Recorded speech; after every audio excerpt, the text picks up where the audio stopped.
এখন এরা সম্প্রীতির বড় বড় কথা বলছে। হ্যাঁ, অবশ্যই সম্প্রীতিতে সবাই বিশ্বাসী, তবে আমি ওই সম্পত্তিতে বিশ্বাসী নয়। কোনটা বলুন তো? রমজান মাস আসবে, ইফতারের সময় এসে মাথায় ঘুমটা দিয়ে ইফতার খাবে, এটাকে আমি সম্প্রীতি মনে করি না।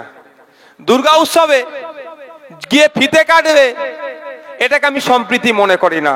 আমি সম্প্রীতি কোথায় মনে করি জানেন? যেটা বাস্তবে আমরা করি, যে ধর্মচারণ করবে, কেউ না ডিস্টার্ব করে, কেউ না বাধা দেয়, সেটা লক্ষ্য রাখাই হচ্ছে সব থেকে বড় সম্প্রীতি আমি মনে করি। দেখিয়েছি আমরা, গর্ব করে বলতে পারি আইএসএফকে আমরা দেখিয়েছি। চোপড়াতে দেখেছিলেন আপনারা আদিবাসী সমাজের উপরে কিভাবে অত্যাচার হয়েছিল, বাড়ি ঘরদোর পুড়িয়ে দিয়েছিল, আপনারা দেখেছেন। আমরা সেখানে পৌঁছেছিলাম, তাদের পাশে দাঁড়িয়েছি, খাদ্যের ব্যবস্থা করেছি, আমাদের যতটা দিয়ে তাদের বাসস্থান থেকে শুরু করে যতটুকু যা করার দরকার, আইনি লড়াই কিভাবে করা যায় সেটা আমরা তাদেরকে দিয়ে আসছি। কিন্তু সাথে সাথে এটাও বলি, আপনারা অনেকে জানেন বা জানেন না, আদিবাসী সমাজের ধর্মস্থানগুলোকে জাহের থান বা অনেককে গরম থান বলে। যেমন মসজিদ, মন্দির, গির্জা, মঠ আদিবাসীদের ধর্মস্থান, যেখানে পুজো অর্চনা তাদের ধর্মীয় রীতিনীতি পালন করে, তাকে জাহের থান বলে। তো ওখানে গিয়ে বেশ কিছু বাড়ি ঘোরার পরে আমাকে একজন আদিবাসী সমাজে একজন বললো, দাদা আমাদের জাহের থানে বোমাবাজি করেছে, ওদের বাড়ি তো পুড়িয়েছে, জাহের থানে করেছে। আমি বললাম চলো কোথায় গিয়ে দেখি। গিয়ে দেখলাম সত্যি বোমাবাজি করেছে। ওদের যে একটা ধর্মীয় ঝান্ডা থাকে, সেটার বাঁশে ঝুলানো ছিল, সে বাঁশটাকে কেটে ফেলে দিয়েছিল, ঝান্ডাটা নিচে পড়েছিল। মানে এমন ভয়ের পরিবেশ করে রেখেছে যে ওখানে ওরা ধর্মীয় ঝান্ডাটা নতুন করে পুঁতবে সেটাও সাহস পাচ্ছিল না। আমি দাঁড়িয়ে থেকে আদিবাসী সমাজের 4-5টা ছেলেকে ডেকে যে তুমি লাগাও, কার বাপের ক্ষমতা আছে দেখবো, আমি দাঁড়িয়ে আছি, কে এসে এই ঝান্ডায় হাত দেয় সেটা বুঝে নেবো। আমি মনে করি এটাই সম্প্রীতি। আমাকে লাগিয়ে ছবি তুলে ছাড়তে হবে এটা নয়। আমি দুর্গা উৎসবের ফেতে কাটছি, ছবি তুলে ছাড়তে হবে এটা সম্প্রীতি নয়। আমাকে লক্ষ্য রাখতে হবে দুর্গা উৎসব পালন হচ্ছে, ওখানে কোনো অপশক্তি না দুর্গা উৎসব পালনে ডিস্টার্ব করে, সেটাকে লক্ষ্য রাখার নামে মনে করি সম্প্রীতি। আমরা চলে গিয়েছিলাম কোথায়?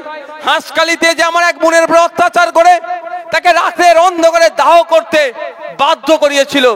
কদিন আগে দেখেছিলেন তার যে সাক্ষী তাকে প্রাণে মারার হুমকি দিচ্ছে, তাদের ওখানে চলে গিয়েছিলাম। আমি গিয়ে খবর পেলাম কি, যে হিন্দু সমাজের মৃত্যুর পরে নির্দিষ্ট টাইমের পরে শ্রাদ্ধের অনুষ্ঠান করতে হয়। স্বাভাবিকভাবে শ্রাদ্ধের অনুষ্ঠান করলে ব্রাহ্মণকে বা পুরোহিতকে নিয়ে আসতে হবে ওখানে। ওদের যত এলাকার পুরোহিত ছিল তাদের একটাকেও আসতে দেয়নি এই তৃণমূলের অপদার্থ ওখানে, যে ভাইপো যারা আছে। ভাবতে পেরেছেন? মেয়েটার সাথে তো যা অন্যায় করলো, তার পরিবারের সাথে যা অন্যায় করলো, তো সে তো আইনের মাধ্যমে বিচার হবে। একটা ধর্মীয় অনুষ্ঠান মারা যাওয়ার পরে শ্রাদ্ধের অনুষ্ঠান করবে, সেটাও যাতে করতে না পারে, লোকাল যত পুরোহিত ছিল এলাকার সবাইকে ধমকে চমকে আসতে দেয়নি। আমি ধন্যবাদ জানাই, সম্ভবত ওরা বর্ধমান জেলার দায়িত্বে ছিল, ওরা এবিটিএ, ওখানে যারা এবিটিএ এর একটা সংস্থা আছে না, তারা ওখানে কিছু টিচার্সরা এখানে উপস্থিত হয়েছিল, তাদের সাথে আলোচনা করলাম, শুনতে পারলাম এই ব্যাপার। তারাই আমাকে জানালো ওরা চেষ্টা করছে দূর থেকে কোনো পুরোহিতকে আনা যায় নাকি। আমার চলে আসার ছিল দেখা করে। আমি বললাম দাদা আপনি চেষ্টা করুন, যেন দূর থেকে আনা যায়, কারণ তার ধর্মীয় বিশ্বাসকে আমরা কোনোদিন আঘাত দিতে পারি না। প্রত্যেকের ধর্মীয় বিশ্বাস নিয়ে যাতে জীবনযাপন করতে পারে তার দেখার দায়িত্ব রাজনৈতিক নেতাদের বলে মনে করি, এটা কি সম্প্রীতি মনে করি। তা আমরা কি করলাম, আমি তাকে বললাম দেখুন, তারা চেষ্টা করে দূর থেকে পুরোহিত নিয়ে এসেছিল, যতক্ষণ না পর্যন্ত শ্রাদ্ধের অনুষ্ঠান শেষ হয়েছে সেখানে আমি দাঁড়িয়েছিলাম এই জন্যই, দেখবো কোন সাহস আছে এসে শ্রাদ্ধের অনুষ্ঠানকে আটকায়, প্রয়োজনে আমার সামনে দিয়ে তাকে যেতে হবে। এটাকে মনে করি সম্প্রীতি। ওই গিয়ে একটা ছবি তুলে ফেতে কেটে সন্ধ্যাবেলায় ইফতারের জন্য বসে দুটো ফলকে ছবি তুলে ছেড়ে দিয়ে এটা সম্প্রীতি নয়। যদি মনে করে সত্যিকারের ইফতারের মাহফিলের সম্প্রীতি চাই, তাহলে দরকার কোথায় সারাদিন রোজা রেখে সন্ধ্যাবেলায় যে ফলটা কেটছে, এমনি সময়ের থেকেও আপেল যদি এমনি সময় 80 টাকা কিলো হয়, রমজান মাসে সেটা 280 টাকা কিলো হয়ে যাচ্ছে, দামটা যাতে 80তেই থাকে তার ব্যবস্থা করার নবী মনে করি আমি সম্প্রীতি। এটা করতে পারছে না, বাবুরা কি করছে? সন্ধ্যাবেলায় সারাদিন রোজা রেখেছে কি বলতে পারবো না, সন্ধ্যাবেলায় এসে ঘুমটা টেনে ইফতার করে নিচ্ছে, বলছে সম্প্রীতি করছে। এই সম্প্রীতিতে মানুষকে বোকা বানাচ্ছে। ওই দুর্গাপুজোর ফিতে কেটে মানুষকে যেমন বোকা বানাচ্ছে, ইফতারের মাহফিলে এসে সন্ধ্যাবেলা ইফতার কেউ মানুষকে বোকা বানাচ্ছে। আমাদেরকে ঐক্যবদ্ধ হতে হবে।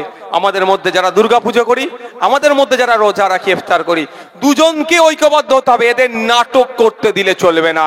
অবশ্যই দুর্গা উৎসব পালন পুরোহিতদেরকে দিয়ে ফেতে কাটানোর ব্যবস্থা করা দরকার। এই রাজনৈতিক কারবারিরা এসেছে, যাও দেখা করে চলে যাও। এসেছো দুর্গা উৎসবে, দেখো চলে যাও। ওই ফুটেজ ওদেরকে নিতে দিলে হবে না। তুমি ইফতারের মাহফিলে এসেছো তো, রমজান মাসে যাও, বাজারের দামটা কমাও, তার জন্য আন্দোলন করো। তুমি বিরোধিতা আছো তো কি হয়েছে, তার জন্য মমতা ব্যানার্জিকে চিঠি করো, কৃষি মানে ফিনান্স মিনিস্টারকে চিঠি করো, তাহলে তো জানবো তুমি। সেটাও করবে না, এসে সন্ধ্যেবেলা শাসক বিরোধী সবাই মিলে ইফতার খাচ্ছে। আর ভোট আসলে আমি বলে দিচ্ছি আপনাদেরকে, দেখে নেবেন মুর্শিদাবাদের কোন এক নেতাকে, শুধু মুর্শিদাবাদের রাজ্যের নেতাকে দেখবেন, ভোট আসলে ঠিক জায়গায় জায়গায় গিয়ে মামা, ফুফু, চাচি, চাচা এই শব্দগুলো বেশি ব্যবহার করে। বুঝতে পারছেন না? বেশি এই শব্দগুলো ভোট আসলে। আর তার ট্র্যাক রেকর্ড যদি আমি দেখি, একটা এমপির হাতে দায়িত্ব আছে, একটা এমপির রেকমেন্ডেশনে আছে কেন্দ্রীয় বিদ্যালয়ে ভর্তির জন্য প্রতি বছর 10 জনের নাম সে সাজেস্ট করতে পারে, স্বল্প টাকা নিয়ে উচ্চমানের শিক্ষা পেতে পারে ওখান থেকে। সেই লিস্ট যদি আমি খুলে দেখি, তুমি 5 বারের এমপি, তুমি 3 বারের এমপি, তুমি 2 বারের এমপি, তুমি 1 বারের এমপি, তুমি যে লিস্ট পাঠিয়েছো, লিস্টে কটা দলিতদের নাম আছে, কটা আদিবাসীর নাম আছে, কটা মুসলমানের নাম আছে, কটা মতুয়ার নাম আছে, কটা লোদা সবর জাতির ছেলে মেয়ের নাম আছে, লিস্টটা দেখলেই বোঝা যাবে। ওরা এইখানে দেবেন। কিন্তু মাসি, খালা, পিসি ভোটের সময় যেখানে যে শব্দ দিলে ভোটটা পকেটে আসবে, সেই শব্দগুলি বলবে। এরা হচ্ছে বহুরূপী, এটা রাজনৈতিক কারবারি। এদের হাত থেকে বাংলাকে, দেশকে মুক্তি দিতে হবে। দেশকে মুক্তি দেবো অবশ্যই, শুরুটা আমার ঘর থেকে করব, বাংলা থেকে করব। বাংলা থেকে তৃণমূল বিজেপিকে যদি আমরা হারাতে পারি, দেশ থেকেও বিজেপি নিশ্চিহ্ন হয়ে যাবে। আর একটা কথা, অনেকে বলেন যে বাংলায় যদি তৃণমূল হেরে যায় বিজেপি এসে যাবে।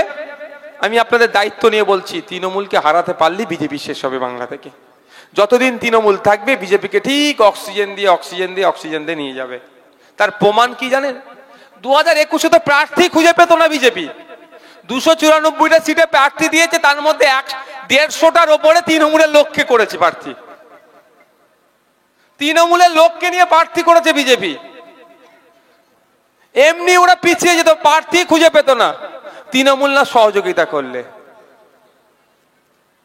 তৃণমূলকে বাংলায় হারাতে পারলেই বিজেপি বাংলায় ক্যাসেট জ্যাম হয়ে যাবে। সময় এসেছে ঐক্যবদ্ধ হতে হবে। যারা ধর্মের নামে ভোট চাইবে, বর্ণের নামে ভোট চাইছে, তাদেরকে প্রত্যাখ্যান করুন। অধিকারের নিরিখে ভোট হোক। ও তো বলে যাবে, মমতা ব্যানার্জি যদি গিফট করে পাবে, নাহলে 5টাও পাবে না বাংলা থেকে। মমতা ব্যানার্জি যদি দেয় ভাইপোকে বাঁচানোর জন্য 35টা কি 18টা কি 22টা, তাহলে পাবে।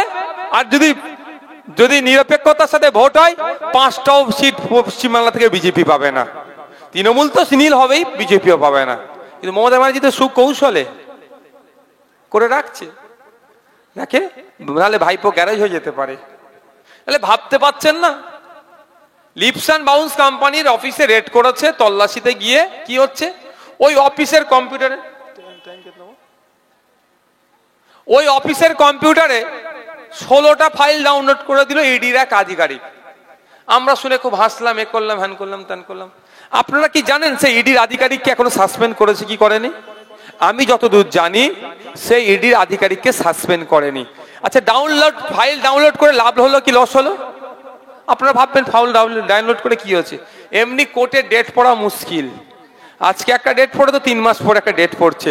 যখনই এবার ফাইল ডাউনলোড করেছে, স্বাভাবিকভাবে লিপস অ্যান্ড বাউন্সের পক্ষ থেকে, অর্থাৎ অভিষেক বাবুদের পক্ষ থেকে বলবে তো আমার কম্পিউটারকে ডিস্টার্ব করেছে, হ্যান করেছে, ত্যান করেছে, ম্যানিপুলেট করেছে।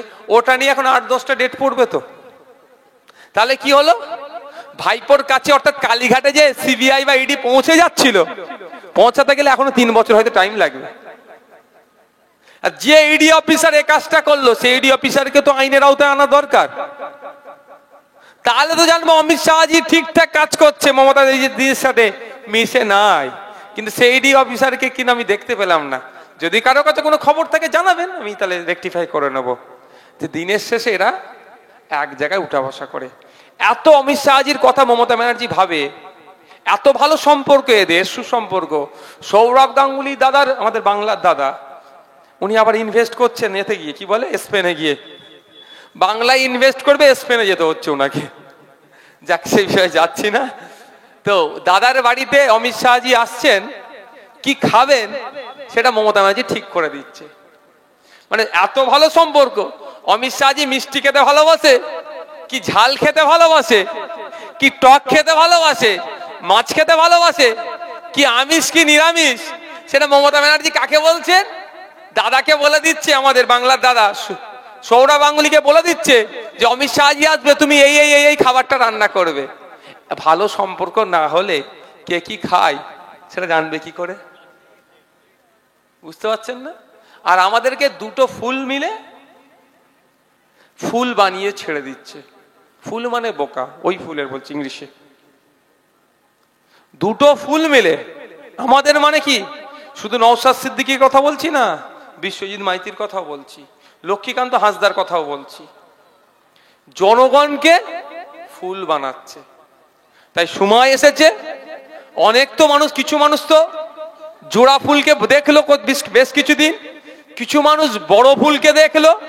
সব ফুলই কিন্তু এখন এক্সপায়ার হয়ে গেছে। সব ফুল থেকে এখন দুর্গন্ধ ছড়াচ্ছে। কেউ সুগন্ধি আর দিচ্ছে না, এদের ডেট ওভার হয়ে গেছে।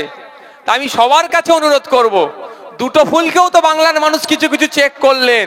এবার একসাথে আসন এগিয়ে দুটো ফুলকেই আমরা বাংলা থেকে বিতাড়িত করি, বাংলা থেকে বর্জন করি, বাংলা থেকে হাঁটাই, নতুন এক সকাল নিয়ে আসি, যে সকালে ওই ফুল মুক্ত সকাল আমরা চাইব। হবে তো নাকি ভাই? হতে হবে, হতে হবে। এরা একে অপরের পরিপূরক। এদের দুজনকে না হারাতে পারলে, একজনকে হারাতে হবে, অন্যজন এমনি তাড়াতে হবে। তৃণমূলকে হারাবো আর বিজেপিকে তাড়াবো। তৃণমূলকে হারাতে পারলে বিজেপি আউট হয়ে যায় মার্কেট থেকে। তাই অনুরোধ করব, আমরা 2024 নির্বাচন আসছে, উলবেড়িয়া থেকে আমাদের এখানে প্রথম পদক্ষেপ হবে, উলবেড়িয়া থেকে বিজেপি এবং তৃণমূলকে হারাবো এবং আইএসএফ এর প্রার্থীদেরকে বিপুল ভোটে জয়যুক্ত করব।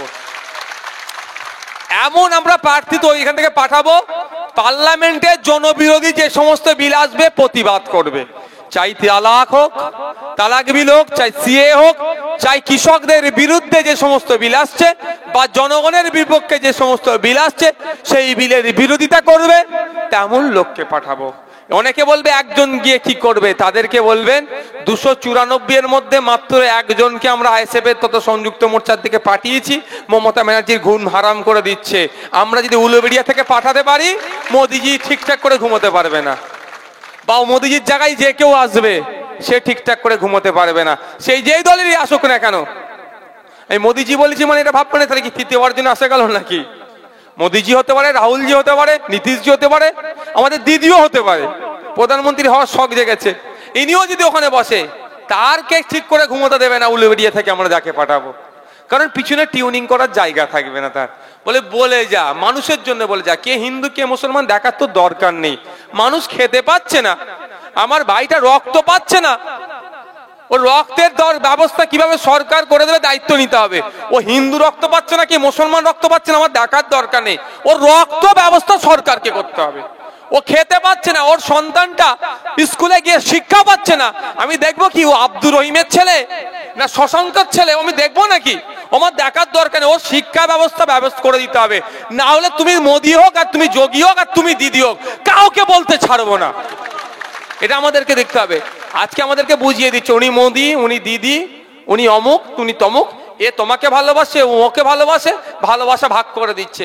ওই ভালোবাসা ভাগ করতে গিয়ে কি দেখছি, মধ্যিখানে আমরা এত ভালোবাসা পেয়ে যাচ্ছি। আমার ছেলে ক্লাস 4-এ পড়ে, ক্লাস 4-এর একটা অঙ্কর বই খুলে একটা অঙ্ক করতে দিলে সে পারছে না। আর উনার ছেলে আমেরিকাতে যে পড়ছে, লন্ডনে পড়ছে, সিডনিতে যাচ্ছে, বিশ্বের দামি দামি বিশ্ববিদ্যালয়ে পড়ে আসছে, আর আমার ছেলে এত ভালোবাসছে আমাকে, আমার ছেলে প্রাইমারি স্কুলের গন্ডি পার হতে পারছে না। এবার আমার ছেলে আমার ভাইপোর কথা ভাবতে হবে। দিদিমণি তার ভাইপোর কথা ভেবে বিজেপির হাতে যদি অর্ধেক সরকারটা তুলে দিল, বিরোধী মানে তো অর্ধেক সরকার তুলে দিতে পারলো, তাহলে আপনাকে আমাকে আপনার আমার ভাইপোর কথা ভাবতে হবে না? আপনার আমার ভাইপোর কথা ভাবার সময় এসেছে। সকলে ভালো থাকবেন।